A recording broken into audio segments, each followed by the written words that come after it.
사무엘상 25장 28절부터 32절까지 우리 교도가겠습니다. 제가 먼저 읽을게요. 주의 여종의 허물을 용서하여 주옵소서. 여호와께서 반드시 내 주를 위하여 든든한 집을 세우시리니 이는 내 주께서 여호와의 싸움을 싸움심이요 내 주의 일생에 내 주에게서 악한 일을 찾을 수 없음이니이다. 남이 일어나서 내 주를 쫓아 내 주의 생명을 찾을지라도 내 주의 생명은 내 주의 하나님 여호와와 함께 생명사계 속에 쌓였을 것이요 내 주의 원수들은 생명은 벌매로 던지듯 여호와께서 그것을 던지십니다. 여호와께서 내 주에 대하여 하신 말씀대로 모든 설을 내 주에게 행하사 내 주를 이스라엘의 지도자로 세우실 때에 내 주께서 어찌하여 주를 하셨다든지 내 주께서 친히 공부하셨다든지 한번이나여 슬퍼하실 것도 하고 내 주의 마음에 걸리는 것도 없으시리니 다만 여호와께서 내 주를 후대하실 때에 건대 내 영용을 생각하셔서 같이 한번 읽을게요. 다윗이 아비가일에게 말하기를 오늘 너를 보내어 나를 영접하게 하신 이스라엘의 하나님 여호와를 찬송할지로다. 여러분들 그 평행 이론이라는 게 있죠? 평행 이론. 재미있는 평행 이론이 홍명보 감독과 이명박 대통령의 평행 이론이 있죠. 아유 이거 뭘 파마한 사실. 진짜 잘생겼어요. 홍명보 감독하고 이명박 대통령의 그 평행 이론인데 둘 다 이니셜이 MB잖아요.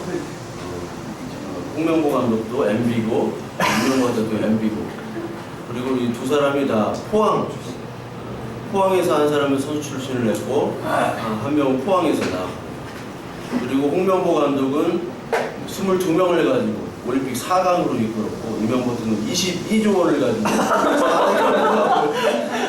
했습니다. 그리고 홍명보 감독은 박주영과 함께 했고 이명박 대통령은 정주영과 함께 했죠. 이 평행 이론이라는 게 있어요. 이 평행 이론처럼 오늘 여기 우리가 읽은 이 말은 바로 아비가일이라는 여자가 바로 다윗에게 한 말입니다. 근데 25장을 보면요, 24장에서 다윗이 사울을 한번 살려주는 그런 장면이 있어요. 살려줍니다. 그래서 동굴 속에 딱 들어갔는데 사울이 다윗이 있는 동굴 안으로 들어갔는데 다윗이 사울의 그 옷자락만 딱 뱉죠. 신하들은 다 이때가 기회니까 다 죽이라고 했지만 다윗은 그러지 않았습니다. 그 후에 이제 어떤 사건이 벌어지냐면 다윗이 나발이라는 사람에게 갔는데 그 나발의 양치는 그 사람들을 보호해줬어요. 그래서 나발에게 전령을 보내서 우리가 지금 먹지도 못하고 지금 힘드니까 좀 너희들에게 부탁한다. 도움을 요청했는데 그것을 거절당합니다. 그래가지고 이 다윗이 군사들을 이끌고 그 나발 집을 다 숫대밭을 만들려고 할 차에 그 소식을 듣고 나발의 부인인 아비가일이 그 얘기를 듣고 다윗에게 이 남편의 잘못을 내 잘못이라고 하면서 오늘 28절 주의 여종의 허물을 용서하여 주옵소서 이렇게 얘기를 하는 거예요. 그래서 여기를 보면은 그 평행이론처럼 나발과 사울이 비슷한 그 모습을 갖고 있어요. 그 나발이란 뜻이 바로 미련하다는 뜻이에요. 이 부모가 어떤 부모인지 모르겠지만 미련하다는 이름으로 이름을 지어준다는 게 말은 안 되는데 하여튼 그거 모르겠어요. 바보 미련한 뜻이고 사울이라는 뜻은 바로 큰 자죠. 큰 자. 이 사도행전에서 사울이 원래 유대 이름은 사울이었지만 헬라어 이름은 바울이잖아요. 원래 시민권자이기 때문에 이름이 두 개였다고 그랬잖아요. 그러니까 집에서도 두 개 이름을 쓰잖아요. 어머니도 두 개잖아 이름이. 그렇듯이 두 개의 이름이었어요. 근데 바울은 작은 자가 된 거죠. 이름을 개명한 게 아니라고 그랬잖아요. 원래 시민권자고 헬라어 말 그 이름도 따로 있었고 매튜, 용민 그것처럼 딱 두 개가 있잖아요. 그러니까 이 사울이라는 뜻도 이제 큰 자예요. 그리고 여기 나발은 부자죠, 부자. 나발이 얼마나 부자인지 여기 25장 2절에 한번 볼게요. 25장 2절에 보면 마온에 한 사람이 있는데 그의 생업이 갈멜에 있고 심히 부하여 양이 3,000마리요 염소가 1,000마리다. 심히 부하대요. 부자란 말이죠. 사울은 왕이에요. 그러니까 이 나발은 부자고 강자고 사울도 강자예요.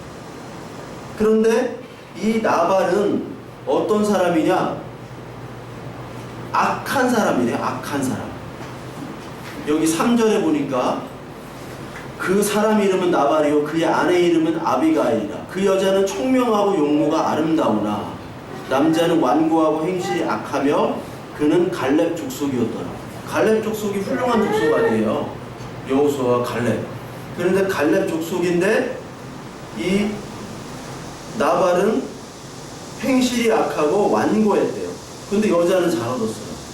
예쁘고 그리고 총명한 여자 아비가일. 그 이름도 좀 이쁜 것 같아요.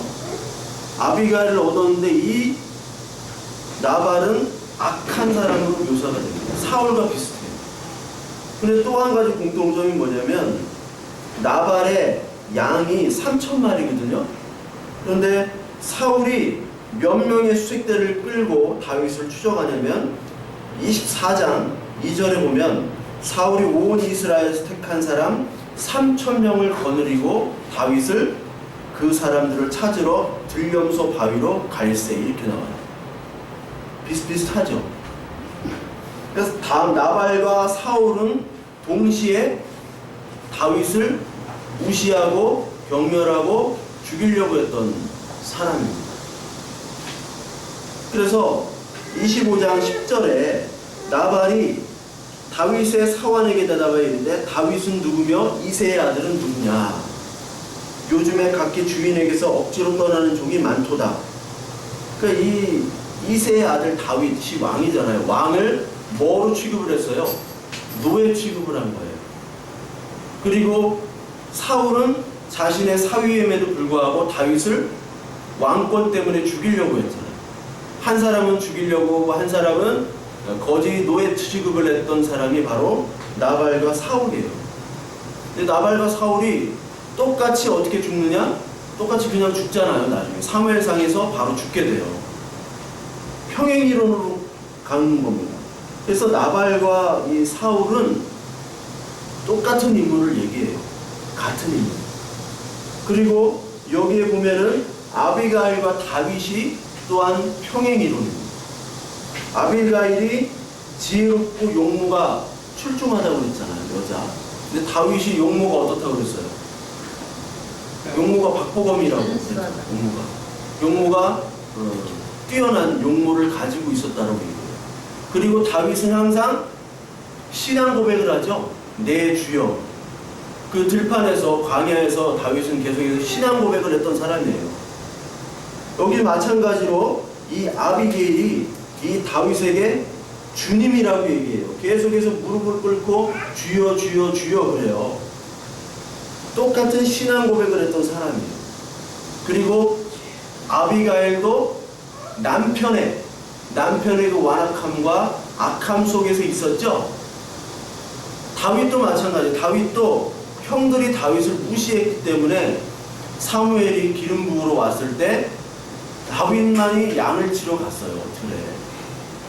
그러니까 이렇게 평행이론으로 있던 사람들은 어떤 걸 상징하느냐? 바로 예수 그리스도와 죄인된 우리를 상징하는. 그러니까 이 성경을 보면서 나발이 악하고 사울이 다윗을 죽이려고 할 때 우리들은 바로 어떤 모습을 봐야 되냐면 우리의 자신의 모습을 봐야 돼요. 우리가 나발이고 우리가 바로 사울이고 예수 그리스도를 우리가 믿는다고 하면서 죽이려고 하는 그런 모습을 우리가 봐야 되는 것이고, 동시에 아비가일과 다윗을 통해서 예수 그리스도의 은혜, 나중에 이제 다윗이 아비가일을 끄집어내서 결혼하잖아요. 그게 바로 뭡니까? 예수 그리스도께서 우리를 이 세상에서만 살다가 바로 우리를 끄집어내서 결혼하여 혼인잔치 하나님의 나라로 데려가는 장면이 바로 아비가일과 다윗의 결혼 장면이에요. 그렇죠? 그래서 오늘 이 아비가일과 다윗에 대해서 좀 살펴볼 텐데요. 이 아비가일에 먼저 한번 살펴보겠습니다. 그 25장 28절을 보면요. 주의 여종의 허물을 용서하여 주옵소서. 여호와께서 반드시 내 주를 위하여 든든한 집을 세우시리니 이는 내 주께서 여호와의 싸움을 싸우시며 내 주의 일생에 내 주에게서 악한 일을 찾을 수 없음이니이다.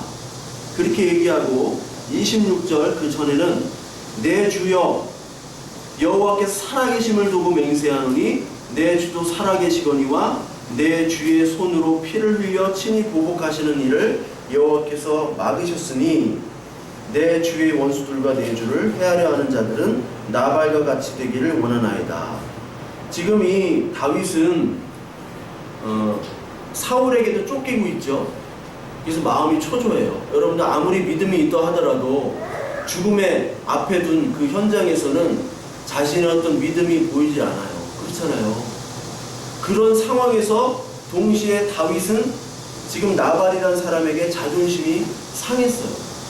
내가 기름 부은 왕이잖아요. 그리고 왕의 사위고 아직 왕의 즉위식을 안 했지만 다 내 식솔들이 있고 나를 따르는 사람이 있는데 그 이스라엘의 최고의 군대 장관인데 이 나발이라는 인간이 노예 취급하고 종 취급을 하잖아요. 여러분 생각해 보세요. 그때 화가 납니까? 화가 안 납니까? 화가 나죠. 자존심이 꺾인 상태예요. 그리고 지금 초조합니다. 그리고 이 다윗이 잘못한 건 뭐냐면 이 성경을 자세히 읽어보면요. 지금 다윗이 예전에 하나님과 굉장히 관계가 가까웠는데 지금은 거의 조폭같이 변했어요. 다윗이. 잘 읽어보세요. 그 뉘앙스가 나 이거를 내 부하들이랑 나를 지금 먹여 살려 내가 이렇게 보호해줬잖아. 조폭들이 그 나와바리 관리하면서 이렇게 그 업소 관리한다고 하면서 이게 삥을 뜯잖아요. 그것처럼 돈을 달라, 우리에게 먹을 거를 달라라고 얘기를 하잖아요. 그 주인이 호의를 베풀기 전에 다윗이 협박적으로 얘기를 해요. 그러니까 지금 다윗은 얼마나 초조하겠어요. 지금 먹을 것도 없죠. 그리고 사울에게 쫓겨다니죠. 먹을 거를 줘야지 부하들이 따르잖아요. 그 상황에서 자존심까지 꺾였어요. 그래서 지금 그 분노 때문에 이 나발을 그 나발의 족속이 다 죽이려고 했던 차에 누가 나타나느냐? 바로 아비가일이 나타나서 이 다윗에게 충언을 해요. 어떤 충언을 해요? 원수들을 자신의 손으로 다윗 당신의 손으로 피를 묻히지 말고 하나님께서 벌하시도록 기다려라. 이렇게 얘기를 해요. 되게 지혜로운 조언을 합니다. 그리고 28절에 당신은 지금 하나님을 위해서 하나님 싸움을 싸운 사람이기 때문에 나발과 같은 그런 작은 싸움을 싸우지 말라는 거예요. 얼마나 지혜로워요. 그것도 이쁜 여자가 이 지혜로운 말을 하니까 다윗이 뿅 가죠. 그러니까 진짜 좋은 여자는 자신의 남자의 사명을 알려주는 여자가 좋은 여자예요. 좋은 여자란 그런 여자예요. 왜냐면 남자들은 사명을 잘 모르거든요. 지가 하는 일이 뭔지를 몰라요. 남자들은 솔직히. 여자들이 당신은 이런 일은 하지 말고 이런 일을 해야 돼 할 때 그 여자의 말이 진리일 때가 많아요. 모르게 고개를 끄덕거리는데 그 여자의 그런 조언, 특히 당신의 사명에 대해서 얘기해주는 여자는 굉장히 현명한 여자고 그런 여자랑 결혼을 해야 돼요. 그런 여자랑 결혼을 한 사람이 2명밖에 없네요. 그런 여자랑 결혼한 사람이 2명밖에 없어. 그 여자가 바로 아비가일이에요. 근데 이것은 그냥 겉뜻이에요. 그렇게 얘기해 주니까 다윗이 얼마나 자존심이 올라가요. 그러나 속뜻은 뭐예요? 속뜻이 28절 봐봐요. 주의 여종의 허물을 용서하여 주옵소서. 아니 아비가일은 잘못한 게 없어요.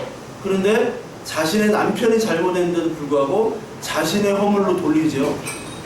이 모습을 통해서 이 여자 참 괜찮다 하는 거는 성경의 겉으로 나와 있는 뜻이고, 속의 뜻은 뭐냐? 바로 여기서 예수 그리스도를 봐야죠.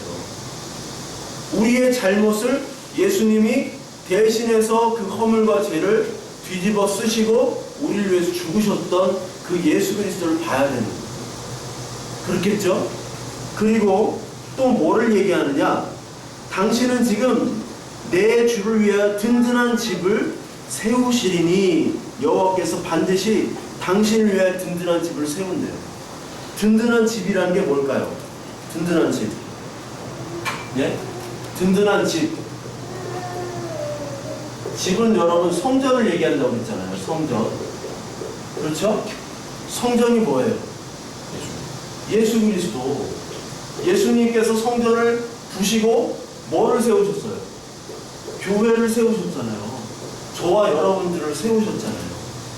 그러니까 이 집이라는 것, 든든한 집을 세운다는 것은 바로 뭐냐면 예수 그리스도가 자신의 죽음으로 말미암아 우리를 구원하여 우리를 교회로 삼으셨다는 얘기를 우리는 여기서 발견해야 돼요. 그러니까 당신은 지금 예수 그리스도의 예표라는 얘기를 아비가일이 하고 있는 거예요. 지금 나발을 죽이는 게 문제가 아니라 지금 당신은 예수 그리스도를 예표하는 싸움을 싸워야 된다고 하는 거예요. 그래서 여호와의 싸움을 싸우심이요라고 얘기하거든요. 여호와의 싸움을 싸우신다. 여호와께서 무슨 싸움을 싸우나요? 네? 하나님께서 무슨 싸움을 싸우세요? 지금 다윗이 사울과 지금 싸우고 있죠. 사울이 지금 공격을 하잖아요. 다윗을 죽이려고. 그리고 나발이 자신의 자존심을 상하게 했습니다. 그것이 바로 싸움이에요.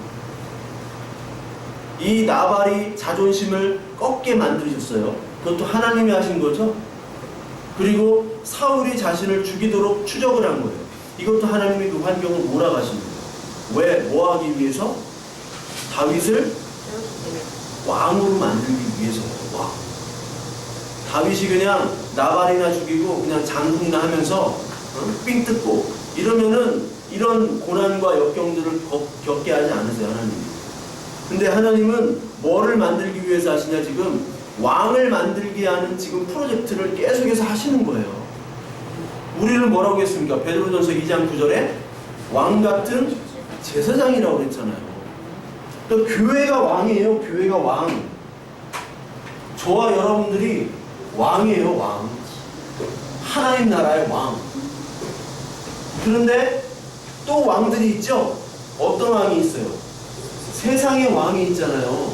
세상의 왕이 누구예요? 나발과 사울이에요. 바로 이런 자들이. 나발과 사울. 그래서 우리의 싸움은 계속해서 왕 되기 위한 그 왕, 그 왕으로 가지 못하도록 이 악한 영들은 우리를 유혹에 빠뜨리고 그리고 우리를 다른 곳으로, 사명과 다른 곳으로 우리를 이끌어 가려고 계속해서 우리를 공격하는 거예요. 그때 사명을 깨닫게 하시는 분이 바로 하나님이시거든요. 근데 여기서는 아비가일을 보내서 그거를 깨닫게 하세요. 그렇죠? 그래서 다윗이 나중에 뭐라고 얘기하느냐? 32절 한번 보세요. 32절. 우리 32절 다 같이 한번 읽어봅시다. 다윗이 아비가일에게 이르되 오늘 너를 보내어 나를 영접하게 하신 이스라엘의 하나님 여호와를 찬송할지로다. 자, 다윗이 뭐라고 그래요? 당신 아비가일 너를 보내어 나를 영접했다고 그랬잖아요. 하나님을 만났다. 하나님 만났다고 많이 얘기하잖아요. 지금까지 다윗이 하나님과의 관계가 멀어질 수밖에 없었던 거는 현실 때문에.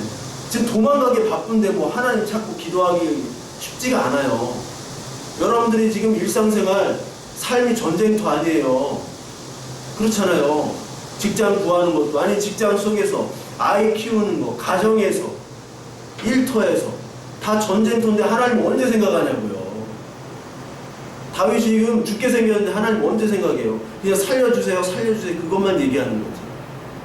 그런데 아비가일을 통해서 자신의 사명으로부터 왕이 되어가는 그 과정 속에 있는 것으로 하나님 나와 함께 하심을 믿었던 다윗인데 이제 늘 두려움에 빠지잖아요. 나 죽게 생겼네. 근데 죽게 생겼네 걱정하는 누가 옆에서 나발 같은 놈이 건드려. 내가 힘이 있잖아요. 저거 죽여버려야지. 할 때 하나님 누굴 보내시냐? 아비가일을 보내십니다. 누가 보냈다고 다윗이 고백해요? 하나님이 아비가일을 보내서 영접하게 하셨다고 하는 거예요. 하나님께서는 오늘도 저와 여러분들이 그 싸움에서 지려고 할 때, 우리의 사명들을 잃어버리려고 하는 싸움이 있죠? 그냥 다 만사하고 귀찮고 다 갈아엎고 싶고 다 때려치고 싶고 그럴 때 있잖아요. 그럴 때 많잖아요. 그럴 때마다 하나님께서 우리에게 아비가일 같은 사람도 보내주시고, 그리고 예배를 통해서 말씀으로 저와 여러분들을 깨우치게도 하시고, 이 역할을 하나님이 계속해서 하시는 거예요. 이게 싸움이에요. 싸움. 그 싸움을 싸우는 사람들에게 하나님은 우리들이 온전하지 않잖아요. 저 절에 있거나 아니면 지금 세상에서 막 돌아다니는 사람보다 우리가 착하지 않아요. 도덕적으로 무관하지가 않아요. 그럼에도 불구하고 그런 싸움을 싸우는 사람들에게 의롭다 하시는 거예요. 왜? 예수 그리스도의 그 의의 옷이 우리에게 가입됐기 때문에. 그래서 아비가일이 28절 한번 보세요. 28절 맨 마지막에 내 주의 일생에 내 주에게서 악한 일을 찾을 수 없음이니이다. 다윗에게 당신은 악하지 않습니다. 악한 일을 일생에서 찾을 수가 없습니다라고 얘기를 하는 거예요. 아비가일이. 근데 다윗이 어떤 놈이에요? 살인자 간음자 아니에요. 근데 뭐 악한 일이 없어요. 악투성이구만. 근데 악한 일이 없다고 얘기를 하는 거예요. 왜요? 이게 칭의라는 거예요. 칭의. 교리적으로. 칭의는 죄가 있어도 없다고 땅땅땅 무죄 선고하는 게 칭의거든요. 누가 선고를 해주세요? 하나님이 우리를 선고해 주시잖아요. 뭐 때문에? 우리의 죄값을 누가 치러요? 죄 없는 예수 그리스도가 치렀기 때문에. 같은 빵에 있는 동료들은 빵에 있기 때문에 내 죄를 치를 수 없어요. 죄가 없는 밖에 있는 사람이 나를 대신해서 감옥에 가는 거예요.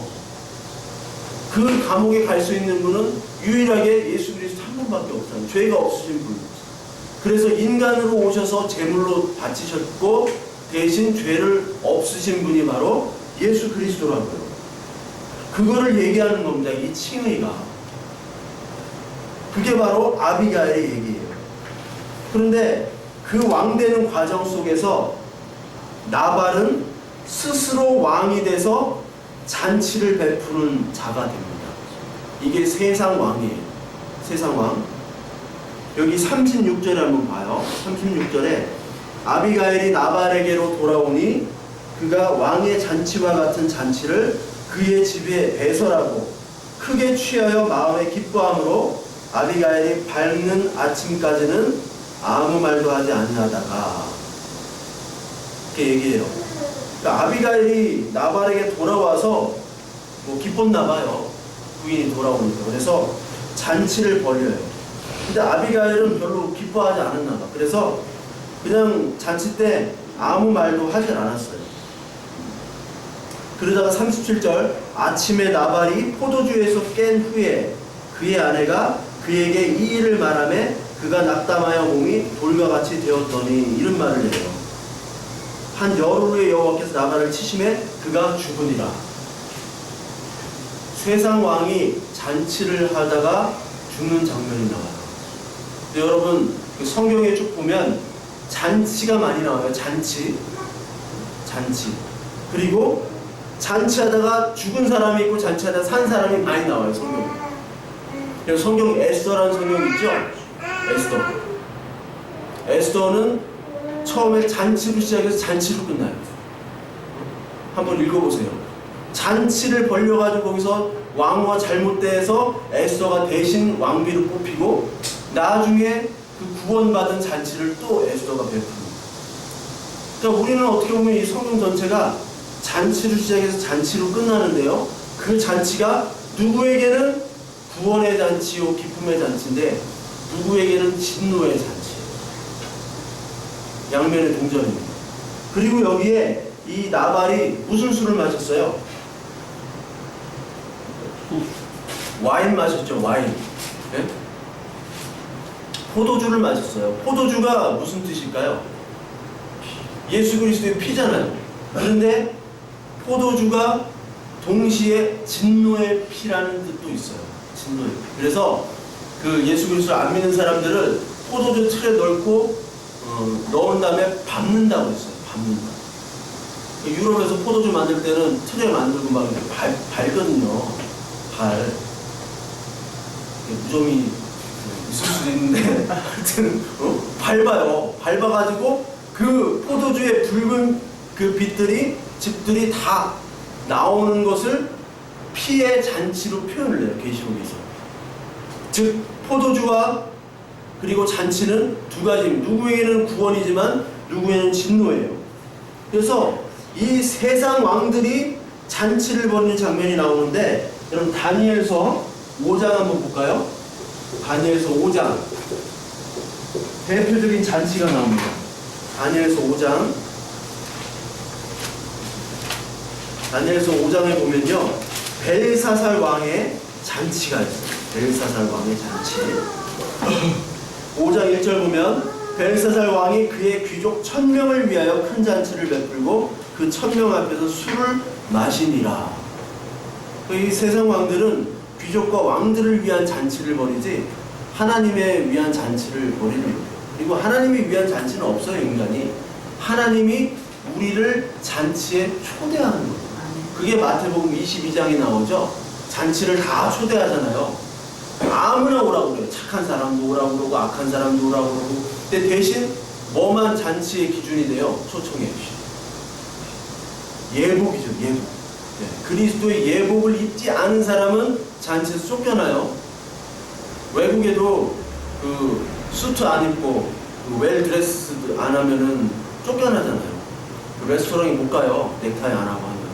그것처럼 그 예복인 예수 그리스도의 옷을 입지 않으면 이 세상에서 착하든지 뭐 악하든지 그것과 상관없이 쫓겨나는 거예요. 여기 보면은 벨사살 왕이 잔치를 베푸는데 2절 술을 마실 때 예루살렘 성전에서 탈취하여 온 금은 그릇을 가져오라. 이는 왕과 귀족들과 왕후들과 후궁들이 다 그것으로 마시려 함이었더라. 예루살렘 성전에 있던 그 금은 그릇들 있죠? 그것들을 가지고 술 마시려고 하나님의 그 성전에 있던 그릇들을 취했다는 거예요. 그때 어떤 일이 벌어지냐면 손가락이 하나 나타나요. 손가락이 하나 나타나면 뭘 막 써요.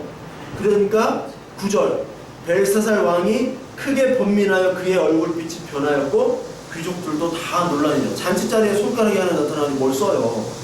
근데 뭐를 쓰느냐? 메네메네 베겔 우바르시라는 얘기를 써요. 그 5장 28절에 보면 메네메네 25절 기록된 글자는 이것이니 곧 메네메네 베겔 우바르시니라. 그거를 해석하건대 메네는 하나님이 이미 왕의 나라의 시대를 세워서 그것을 끝나게 하셨다 하며 메네란 뜻은 너 벨사살 왕 이제 끝났다 그거고요. 대개는 왕을 저울에 달아보니 부족함이 보였다. 야 너는 함량 미달이다. 베레스는 왕의 나라가 나뉘어서 메대와 바사 사람에게 준바되었다 함이니이다 하니 이렇게 얘기해요. 즉 잔치를 벌이다가 하나님이 글자로 너는 이제 끝났다 라고 얘기를 하시고 그 즉시 그날 밤에 벨사살 왕이 쿠데타를 당해서 죽임을 당하는 장면이다. 여러분 세례 요한을 누가 죽였죠? 세례 요한 헤롯 역할 헤롯 왕 헤롯이 죽였는데 헤롯이 어떻게 죽임을 당해요? 벌레가 먹어서 죽었다고 그래요. 벌레가 뭐 어떤 균에 감염됐는지 아니면 진짜 벌레가 몸에 서식해가지고 그걸 죽였는지 모르겠지만 하여튼 그 왕이 늘 잔치를 벌였잖아요. 세례 요한을 죽일 때도 잔치를 벌였죠. 잔치 벌리다가 세상 왕은 죽는 거예요. 계시록 19장 또 볼게요. 계시록 19장 17절부터 21절까지. 계시록 19장 17절부터 21절까지. 또 내가 보니 한 천사가 태양 안에서 공중에 나는 모든 새들을 향하여 큰 음성으로 외쳐 이르되 와서 하나님의 큰 잔치에 모여 왕들의 살과 장군들의 살과 장사들의 살과 말들과 그것을 탄 자들의 살과 자유인들이나 종들이나 작은 자나 큰 자나 모든 자의 살을 먹으라 하더라. 또 내가 보매 그 짐승과 땅의 짐승들과 그 큰 군대들이 모여 그 말 탄 자들과 그의 군대와 더불어 전쟁을 일으키다가 이런 얘기가 나와요. 그러니까 잔치에 모여가지고 그 모든 이 세상의 왕, 장군 그리고 많은 사람들의 세상의 왕들을 뭐가 먹으라고 그래요? 새들이 와서 쪼아 먹으라고 얘기해요. 이게 어디에 나오는 거냐면 에스겔서 39장에 나오는 내용을 그대로 얘기하는 거예요. 그래서 성경에 나오는 특히 계시록에 나오는 그 상징들은 에스겔과 스가랴, 다니엘을 꼭 알아야 된다고 얘기를 드렸죠. 그래서 에스겔서 39장 17절에 보면요. 주 여호와께서 이같이 말씀하니라 너 인자야 너는 각종 새와 들의 각종 짐승에게 이르기를 너희는 모여오라 내가 너희를 위한 잔치 곧 이스라엘 산 위에 예비한 큰 잔치로 너희는 사방에서 모여 살을 먹으며 피를 마실지어다. 새들에게 부르는 거예요. 야 와가지고 이 세상 왕들을 다 쪼아 먹어라. 즉 하나님의 잔치는 심판의 잔치인 거예요.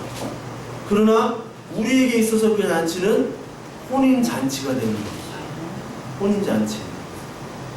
그래서 오늘 이 사무엘 나발이 잔치에서 죽은 다음에 나발은 죽지만 같은 집에서 살았던 아비가일은 살아나는 거예요. 뭘로 살아나요? 결혼으로 살아나는 거예요. 25장 39절 한번 볼게요. 39절 나발이 죽었다 함을 다윗이 듣고 이르되 나발에게 당한 나의 모욕을 갚아주사 종으로 악한 일을 하지 않게 하신 여호와를 찬송할지로다. 여기서 이 다윗이 또 누구를 찬송해요? 아비가일을 칭찬하는 게 아니라 하나님을 칭찬하는 거예요. 그래서 우리에게 주어진 모든 것들 있죠? 아 이것도 감사하고 저것도 감사하고 그것은 나를 감사하거나 아니면 나에게 어떠한 물질을 주거나 도움을 줬던 사람, 격려를 했던 사람을 감사하는 것이 아니라 궁극적으로 하나님이 그를 통해서 하신 일들을 감사해야 되는 것이죠. 그러니까 즉 모든 감사와 믿음과 모든 주체는 바로 하나님이라는 거예요.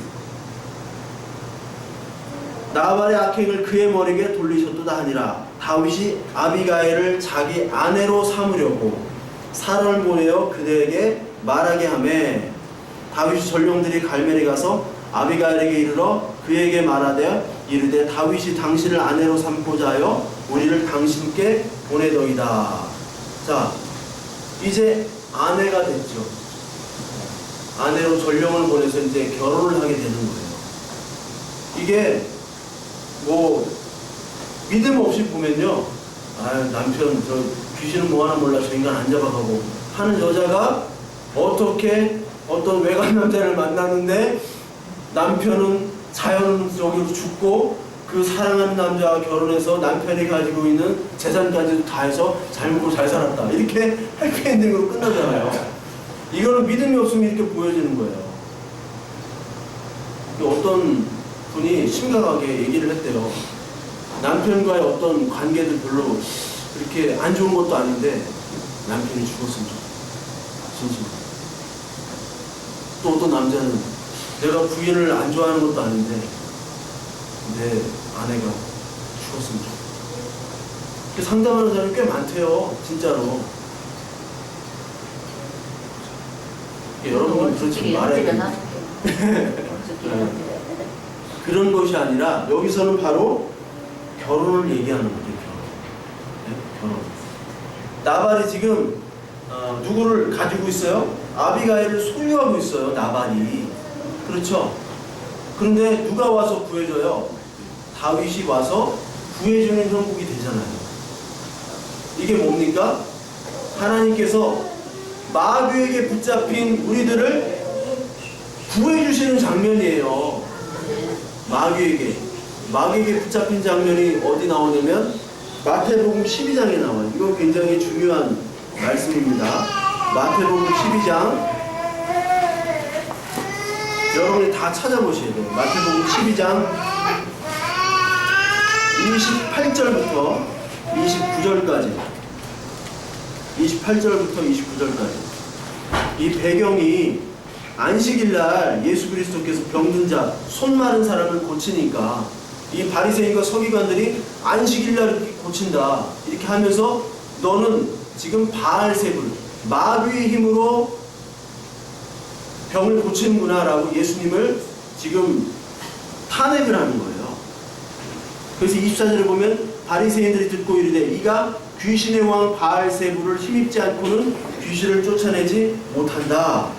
그러니까 예수님께서 만일 사탄이 사탄을 쫓아내면 스스로 분쟁하는 것이니 그리하고 어떻게 그의 나라가 서겠느냐.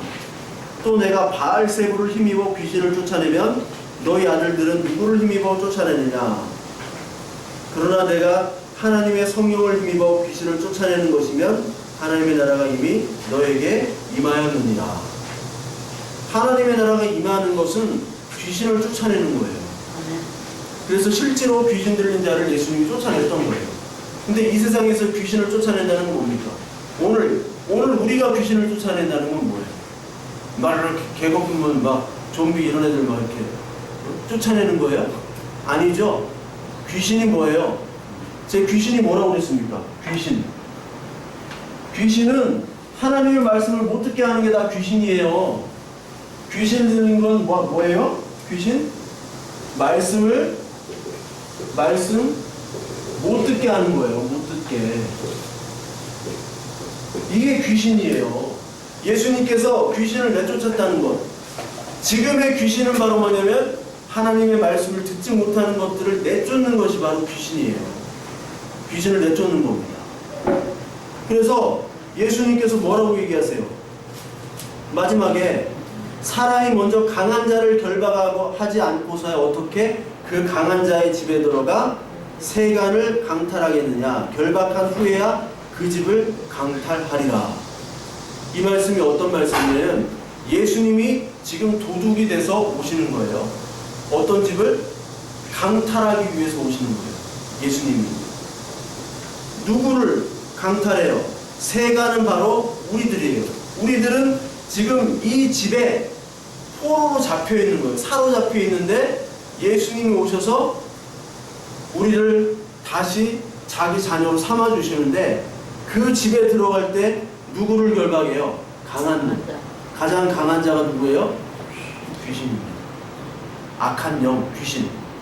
그거부터 붙잡아 놓는 거예요.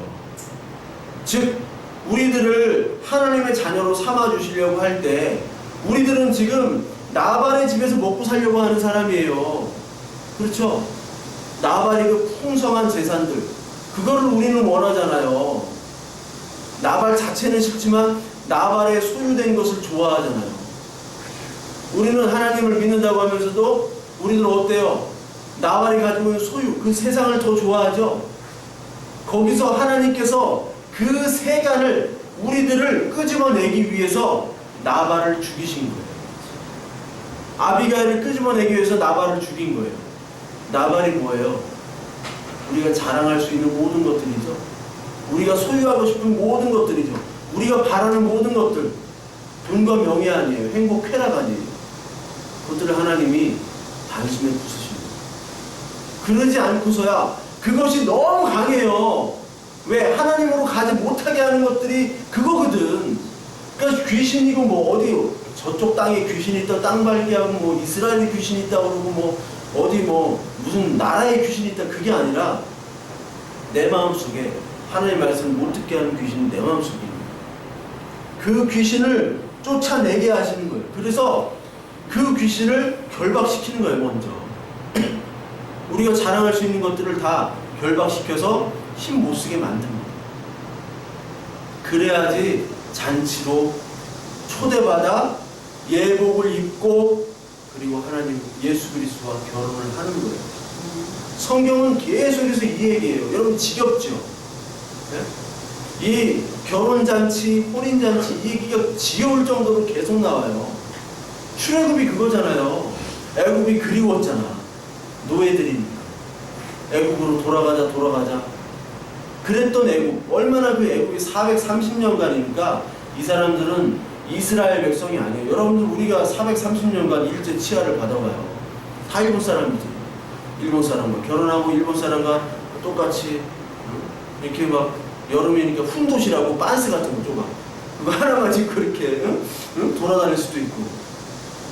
그런데 그거를 애굽을 다 부셔버리잖아요. 430년간의 모든 것들을 다 부셔야 돼요. 그래야지 끄집어내서 결혼을 하는 게 바로 출애굽에서 언약을 맺고 증거막 언약을 짓고 그리고 성막을 짓고 하는 것이 바로 신혼방 차린다고 그랬죠. 결혼이라고 그런 거잖아요. 이 장면 모티브가 계속해서 나오는 거예요. 계시록 끝까지 나와요. 지겨울도 예수님도 계속 혼인잔치 얘기잖아요. 아 지겨워 죽겠어. 딴 얘기 하고 싶은데 딴 얘기를 안 하는 거예요. 이 나발의 얘기까지 나발과 아비가일, 나발이 죽고 아비가일이 다윗의 부인이 되는 이것까지도 바로 그것을 얘기하죠.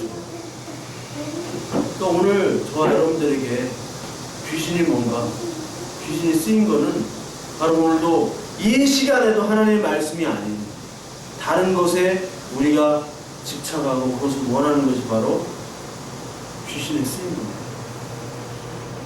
그래서 여러분들 하나님과 결혼하도록 하나님이 예비하시면 교회마다 결혼 예비학교 같은 거 있잖아요. 그리고 결혼 예비학교 같은 거 보면 다 뭐 신랑은 어때야 되고 신부는 어때야 되고 그게 아니라 신랑 신부로서의 모든 조건들이 일단 다 너도 죄인 나도 죄인 하나님의 은혜 없으면 우리는 이혼할 사람들 이거 얘기하고 가야 되는데 결혼 예비학교라는 게 어떻게 보면 좀 이상해졌어. 아버지 학교, 어머니 학교, 좋은 아버지, 좋은 엄마, 좋은 신랑 신부. 뭐가 좋은 신랑 신부인지 모르겠어요. 뭐가 좋은 엄마 아빠인지 모르겠어요. 진짜 좋은 신랑 신부, 좋은 엄마 아빠는 자신의 모습을 하나님 말씀에 비춰서 이 아비가일처럼 나발의 잘못이 내 잘못이고 그리고 주님의 은혜만으로 주님만을 섬기겠다고 합니다. 그 고백, 신앙 고백을 하는 사람이 가장 좋은 엄마, 아빠, 뭐 신랑, 신부 아니겠어요? 네. 그게 돼야겠죠. 그것이 바로 하나님의 은혜고 하나님의 우리를 향한 싸움이신 거예요. 그래서 그 싸움을 여러분들 고되지만 하루하루 싸우면서 하나님의 위로와 은혜를 받으시는 저와 여러분들 되길 바랍니다. 아멘. 우리 찬양하고 기도할게요.